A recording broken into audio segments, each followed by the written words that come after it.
दोस्तों, आज जो खबर मैं आपके सामने लेकर आया हूं वो सिर्फ तेल की डील नहीं है। ये खबर है बदलती हुई विश्व व्यवस्था की।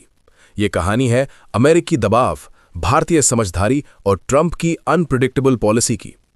सरकार के एक सीनियर अधिकारी ने साफ संकेत दिए हैं कि व्हाइट हाउस भारत को वेनेजुएला से तेल खरीदने की इजाजत देने के लिए तैयार है, लेकिन एक शर्त पर, और वो शर्त है अमेरिकी नियंत्रण।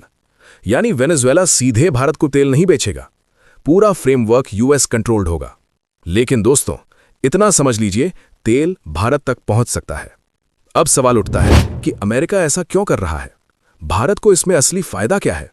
और क्या ट्रंप सच में एक बहुत बड़ी गलती कर रहे हैं?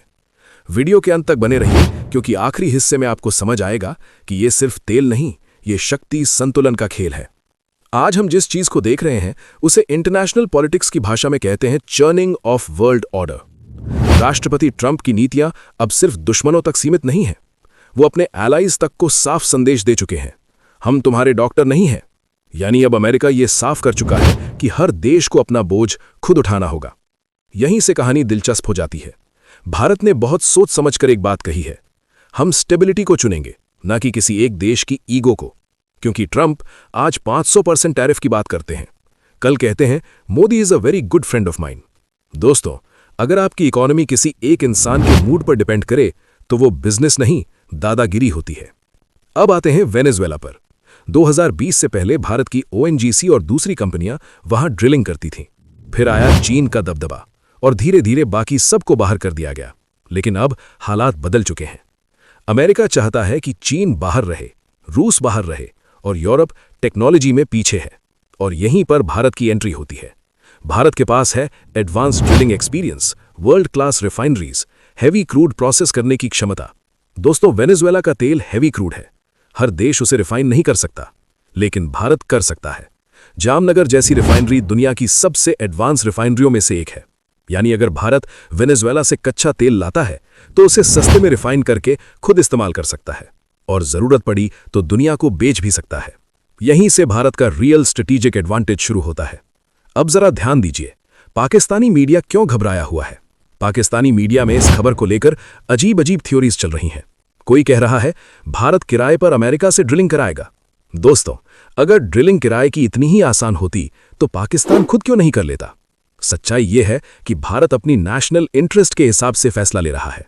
जहां फायदा होगा वहां भारत जाएगा, जहां नुकसान होगा वहां भारत पीछे हटेगा। यही होता है ग्रेट पावर बिहेवियर।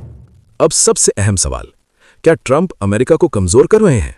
देखिए, नेटो जैसी अलायंसेस को कमजोर करना, इंटरनेशनल सोलर अलायंस से बाहर निकलना और फॉसिल फ्यूल को वेपन बनाना, यह सब शॉर्ट टर्म में ताकत दिखा सकता है, लेकिन लॉन्ग टर्म में दुनिया को अमेरिका के खिलाफ खड़ा कर सकता है। इतिहास गवाह है, जो बहुत जल्दी सीढ़ी चढ़ता है वो गिरता भी उतनी ही जोर से है। और आज अमेरिका में जो पॉलिटिकल चर्न चल रहा है, सेनेट की रेजिस्टेंस, इलेक्शंस की अनसर्टेनिटी, ये सब ट्रंप के लिए वार्निंग साइंस है। भारत का लॉन्ग टर्म गेम। भारत ने शॉर्ट टर्म लॉस एक्सेप्ट किया है। कुछ एक्सपोर्टर्स को नुकसान हुआ है, कुछ बिजनेसेस दबाव में है, लेकिन दोस्तों, सॉवरेंटी पर प्राइस टैग नहीं लगाया जाता। आज अगर अमेरिकी कंपनियों को भारत की मार्केट चाहिए तो वो आएंगी, क्योंकि उन्हें चाहिए Indian middle class, Indian data, Indian growth story. Bharat अब फोन कॉल से नहीं चलता, भारत बराबरी पर बात करता है, और यही बात दुनिया को सबसे ज्यादा चुभ रही है। तो दोस्तों, ये सिर्फ तेल की खबर नहीं है, ये खबर है एक ऐसे भारत की जो झुकता नहीं, जो डरता नहीं और जो अपने फायदे को पहचानता है। अगर आपको लगता है कि भारत को इस पूरे गेम में फायदा हो रहा है तो इस वीडियो को लाइक जरूर कीजिए, अपने दोस्तों के साथ शेयर कीजिए और नीचे कमेंट में लिखिए भारत माता की जय। क्योंकि ये कहानी अभी खत्म नहीं हुई है, ये तो बस शुरुआत है।